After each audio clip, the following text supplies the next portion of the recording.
Welcome to the Week 9 edition of Gameday Wrapup, along with Mike St. Green. I'm Cameron Irvine. A great Week 9 slate of action, Mike. It was nice getting back to some. It felt like every game mattered today. We didn't have nail biters every second of the day, but every game you could just feel the weight on these teams.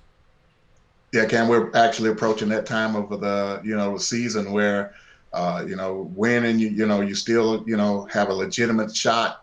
A couple of teams that lost this week fell to 7 losses, and are they mathematically eliminated? We don't know, but the logical and realistic possibilities of making the playoffs with that many losses, maybe it's time to look forward to season 18. So, but yeah, a lot of games this week carried a lot of weight of teams' playoff hopes and teams that are looking to, breathe easy going down the stretch, so to speak. Yeah, Mike, good stuff. And we start in Arizona for the Arizona Scorpions, the angry Arizona Scorpions, who have now won 4 games in a row since losing to San Diego, giving the Mavericks their first franchise victory. Arizona, down in this game early, ends up clobbering Lone Star 44-21, and it didn't even feel that close as DJ Moses and Ashley Jackson took over the game. They just everything was unstoppable. Arizona is now 6-3, and dare I say, Mike, maybe they are now finally in the championship contenders category. Yeah, Cam, maybe we can finally get Eddie Gage off our backs and complaining that we never talk about his team. Tell him how great he is and how great the team is. But they have been performing up to that level the past 4 weeks. It's just that they've, up until this point, we didn't know. I mean, we would see them lose to San Diego, for instance. San Diego came in winless as a franchise up until that point, and they happened to pull one off against Arizona, and we just needed to see what this team was made of, and as you mentioned, angry. It seems like what they got after that game, and they have not looked back since. The defenses looked excellent the past 4 weeks, even though some of these games they've given up 20 points or so, but a lot of that was late and desperation time for the other team, and that Arizona, they've really looked great the past couple of weeks. And as you mentioned today, DJ Moses 222 yards and a couple of huge touchdown runs. Ashley Jackson 310 yards passing today and 3 touchdowns and only 1 interception, which is always a key to her success and Arizona's success. And they've looked excellent the past 4 weeks. Yeah, these are Arizona's last 4 games heading into the fourth quarter. Sioux Falls had 10, LA had 6, Vancouver had 0, and Lone Star had 14. That's 30 points in the last 4 games that they have given up through the first 3 quarters. That's about as good a defense as you can play in any league. Yeah, and Eddie, everybody's always said, defensive guru, and maybe we hadn't seen it as much, but he's doing something right at this time of year. And Arizona, yes, you are definitely one of the top playoff and championship contenders in this league right now. Now, Arizona may be a championship contender, but Baltimore is a championship favorite. They were tested this weekend against Jacksonville, but they were not defeated, 31-17. But we took a lot from the game, Mike. Number one, it helps if you got a good offensive line against Baltimore because their pass rush couldn't get home.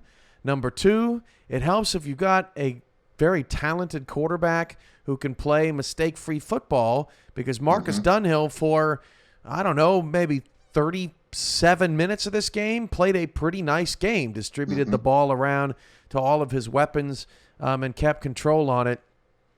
You also need to score touchdowns in the red zone, and Jacksonville did not do that, and that's where the game went sideways, and Baltimore got the win 31-17. But it was interesting, Jacksonville making a little bit of noise and maybe providing a blueprint as to be a matchup nightmare for a team like Baltimore. Yeah, Cam, they provided probably as close of a blueprint as anybody have all season long. I think Denver did a great job with that, and of course DC played them real tough and close, which Portland too. they seem to figure out a way to play everybody, Yeah, tough and well, close. But poor guys. one thing you cannot do against Baltimore is turn the ball over. You have to cash in when you're in the red zone. Jacksonville had several opportunities today to cash in, and unfortunately Marcus Dunhill threw 3 interceptions in the end zone, and they come away with nothing.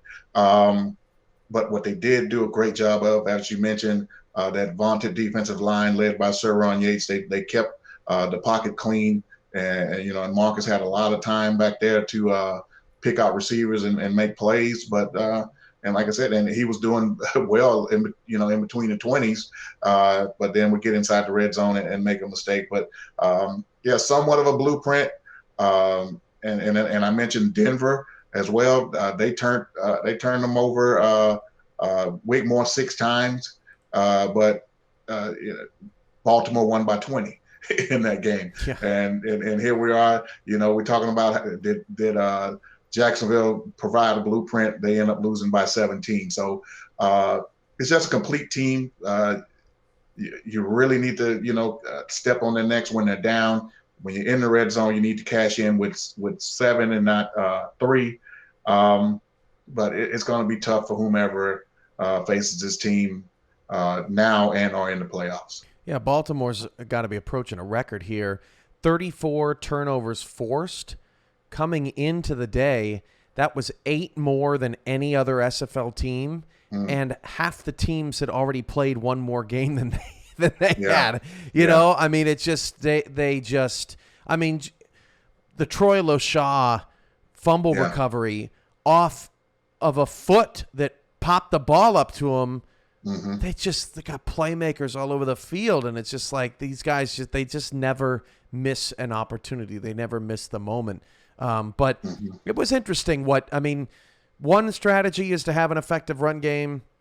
Another strategy is to have a good offensive line and pass protection, and then you just can't turn the ball over. So we'll see if teams can put it together. But Baltimore is still on top, still the favorite at 9-0. Big upset in the nightcap of Sunday's action as Louisiana dominates Atlanta 41-24, and it wasn't even really that close, Mike. 2 pick sixes were the difference for the Revolution, but Louisiana is humming as of late.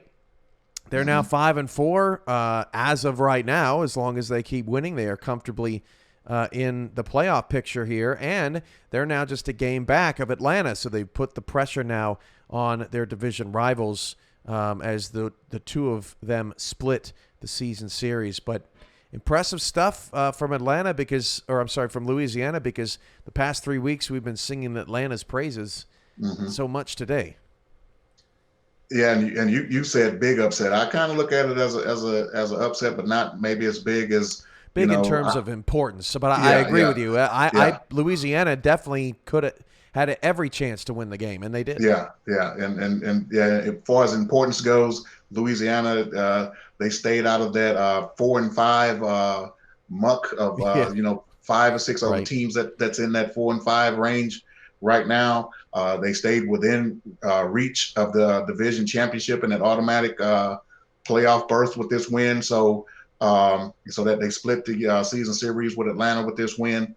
And the amazing thing, Cam, that I always see with Louisiana, and this has been week in and week out on this little 4 or 5 game streak that they've gone on here in the middle part of the season.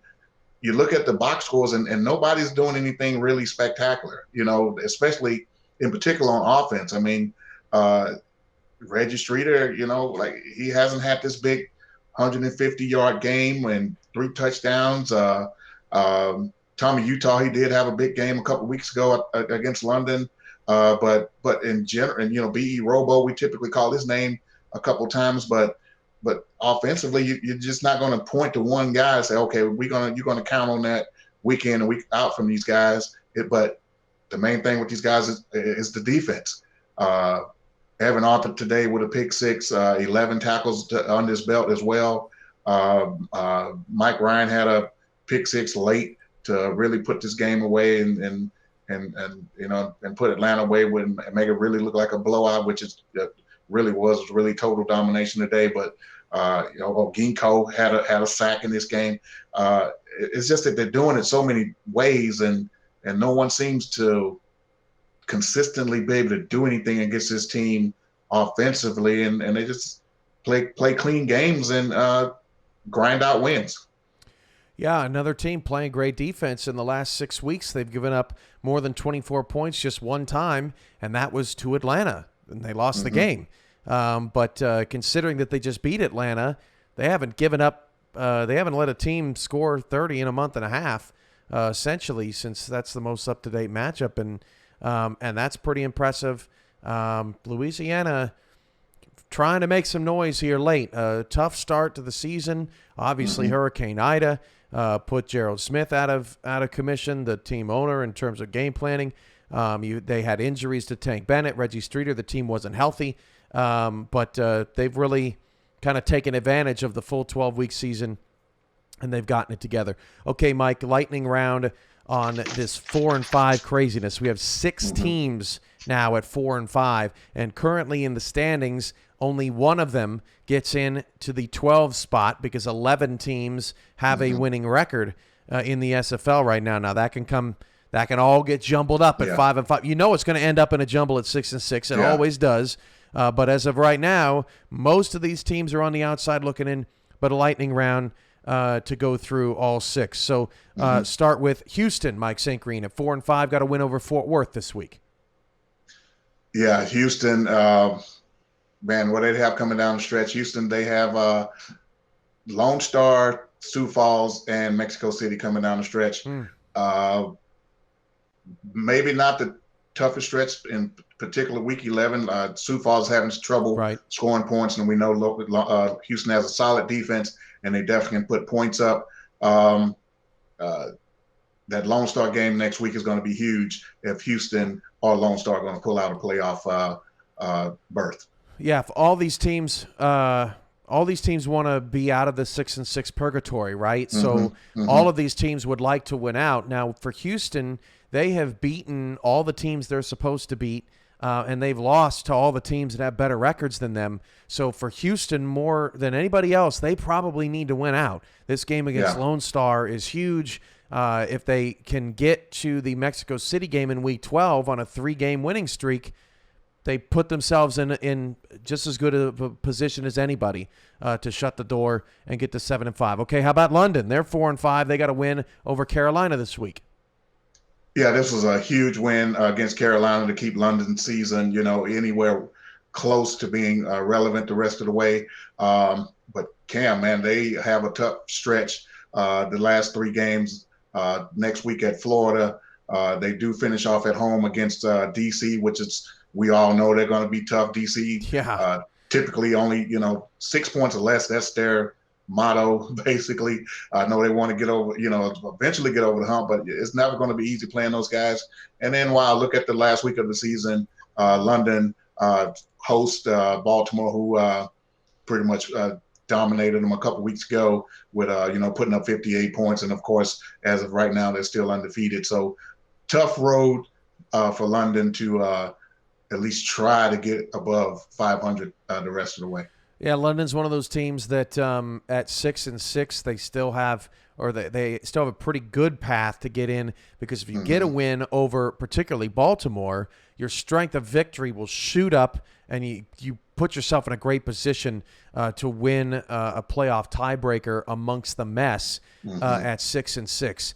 Same thing if they were to beat Florida. Since Florida won this week, the best thing for London to have is for Baltimore and Florida to keep winning, to give the Knights a chance, even if they lose against Florida, to give them a chance to get an upset win, whether it be Florida or Baltimore, to get in at 6-6. They have an interesting road ahead. Carolina, 4-5. They were looking pretty good, but this defense is like Swiss cheese over the last 2 weeks. The offense has been playing great. They can't figure out the defense. They lose to London. They're now 4-5. Cam, did I say London's path was tough?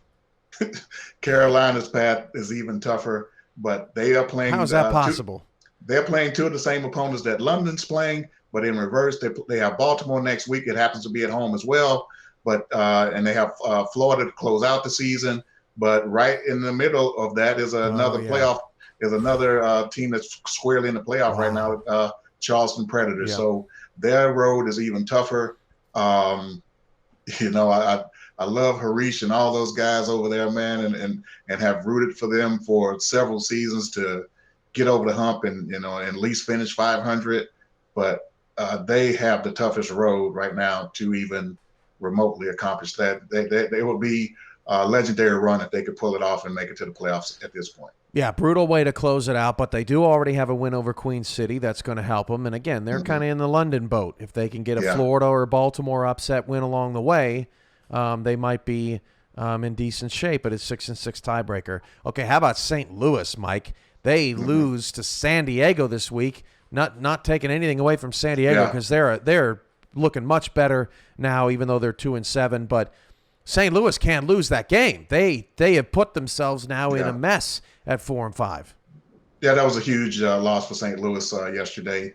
And as you mentioned, taking nothing away from San Diego in that game, they made the necessary plays to come out ahead. A huge block punt at the end of that game that helped put them over the top. But this schedule has to be, if London's 1A and maybe Carolina's 1B, I have to put them up there as 1C because this schedule doesn't get easy for these guys either. They go to Vancouver next week, and man, the dominant Louisiana over the past 6 weeks. They have them in week 11, and then they close out at Atlanta. So no, it's no easy road for these guys.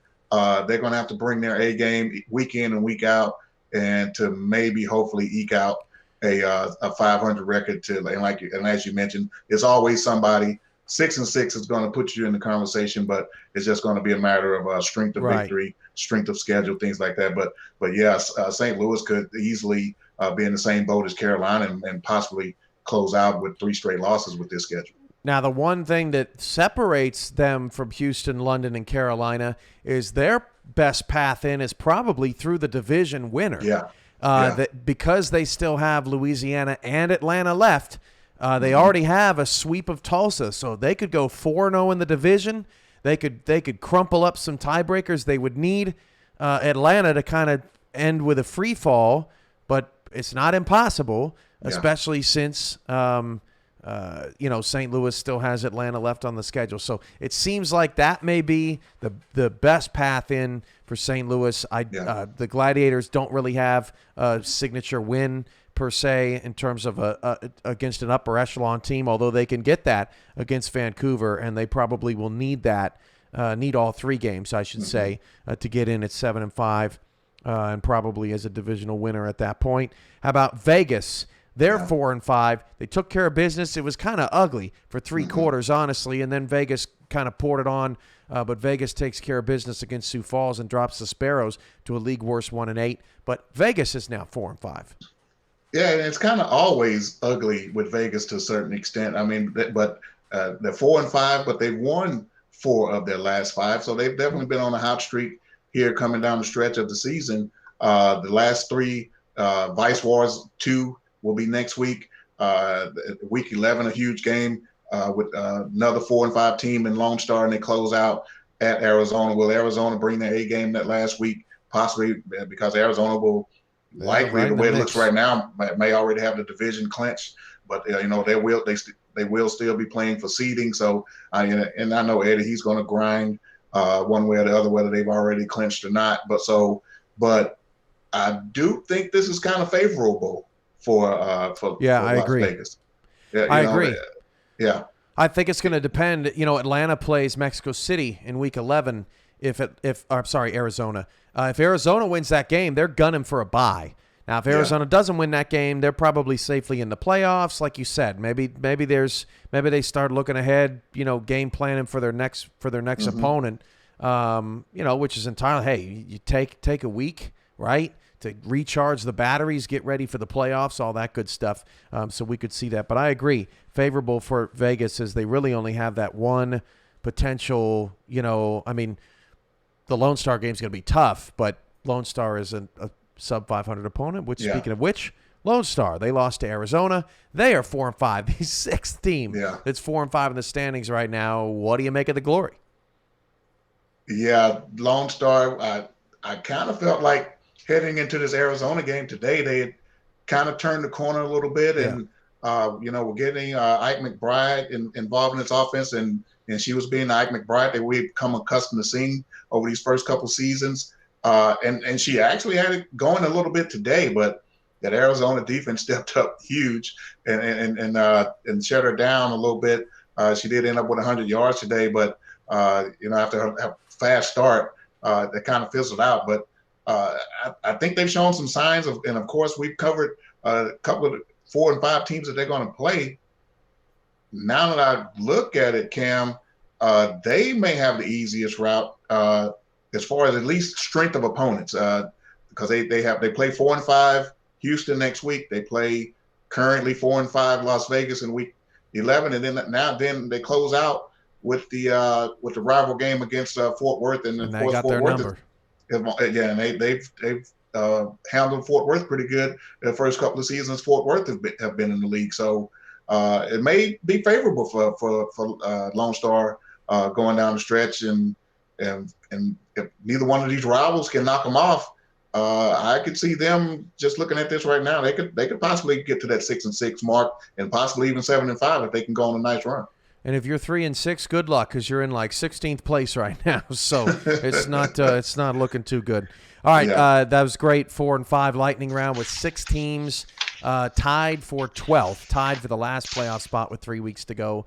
Game balls, Mike St. Green, start us off. Well, Cam, I have to go with one of my London teammates with this first game ball. I mean, because I was really proud of the performance that he bounced back with yesterday, especially following the game that he had at Baltimore with the 7 interceptions, and he had been struggling with the interception ball over the past couple of weeks. But yeah, my guy Johnny UK had a huge game yesterday. 53 out of 63, 493 yards. I don't want to cheat you out of 100 of those, Johnny. 6 touchdowns, but and the key to this game was only 1 interceptions, and with 84% completion rate. So huge performance yesterday, and London needed that performance out of him to help keep these playoff hopes alive. And he came through in a big moment, so he gets my first game ball. Yeah, when Pickler's efficient, London wins. You can't stop him. When Pickler's inefficient, London loses, because it puts the defense in such a bad position, and that's really the game. What's the passing game plan with so many weapons? Man, he was on it. He was on it this weekend. And Carolina's defensive struggles helped him out a bit, but took care of business and kept London in the mix, in the thick of things. My first game ball is going to go to a rookie, Justin Reside. He goes to Tulsa and becomes yet another person to get a pick 6 that isn't named Eddie Gage. Gets an interception in return for a touchdown in his first game as a starter. He decides to leave the minors. He decides not to go through the draft process. He decides to become a part of what has essentially become now a Tulsa rebuild. It was a huge pickup for them, and his impact was instant. And his impact has been felt off the field in the SFL all season long. Now he's making a difference on the field, and there's no telling, as he improves, what he can be for this Tulsa secondary, because they've been young for a few seasons, and they really could use an anchor back there at safety. And you know what? What's the coolest part about this, Cam? And a tough decision. Let's be clear about that. I mean, but the coolest part is that Justin's put his time in. He's been behind the scenes. He's wanted to be involved. He's been in the stats truck and things like that. But the tough decision part is to say, I'm going to bypass the minors and that whole great experience of hearing your name called on draft day. I mean, that was a big deal to me, and I'm glad I went through that entire process, and because I had opportunities to bypass that as well. So I know what a tough decision that is to do that. But yeah, man, congrats to him. First game in that Tulsa Teal and were able to pull off a pick six, and kudos to Justin for doing that. All right, Mike, what you got? Second game ball was basically dominant back-breaking performance today, basically on 2 plays. DJ Moses the second, 222 yards, 2 touchdowns. One of them were 87 yards plus. I think at one time we had him at 3 carries and over 170 plus yards. So, and he pretty much set the tone for what Arizona did today offensively. Dominating performance. Arizona scored 31 points in a row at one time. Dominated Lone Star today. DJ Moses definitely game ball. Yeah, there were times there was at one point Moses was averaging 58 yards a carry, and it really blew the game open. I mean, Lone Star almost looked to be in control of that game early on, and Moses, man, when he can be so electric, so dynamic, and when he's running like that, Arizona's a completely different team. I'm going to stick with this theme here I got going for sixth defensive backs everywhere on the depth chart, and I'm going Mike Scott. I'm going Mike Scott because he got his first career sack, and it came in a moment that I thought defined Los Angeles' season, Mike, and that is unconventional. 4th and 15, and what do they draw up? A corner blitz. And Mike Scott comes in unblocked and sacks O.J. Bruin. We were just talking about our concerns of O.J. Bruin being able to handle pressure, and maybe that's a weakness in his game. And here comes Mike Scott. And these 6 DBs, they don't get a ton of playing time, Mike. They play only in dime packages.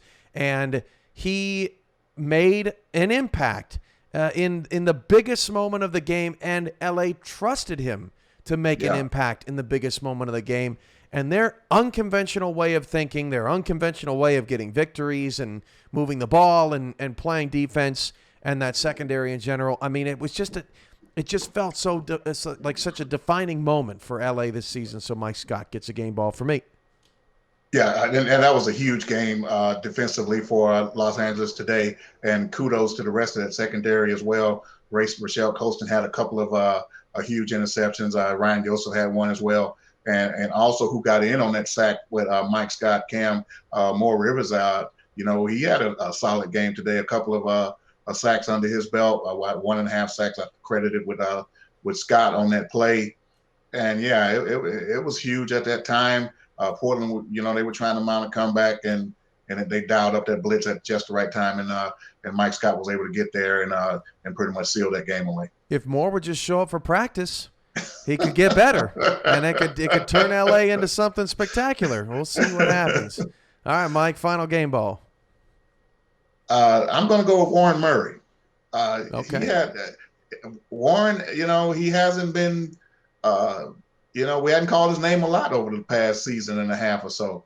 And he came up huge against Fort Worth yesterday when Houston really needed this game the most to stay in this playoff race and be a part of this 4-5 picture that we just talked about. 117 yards, a couple of touchdowns, came up huge in this game.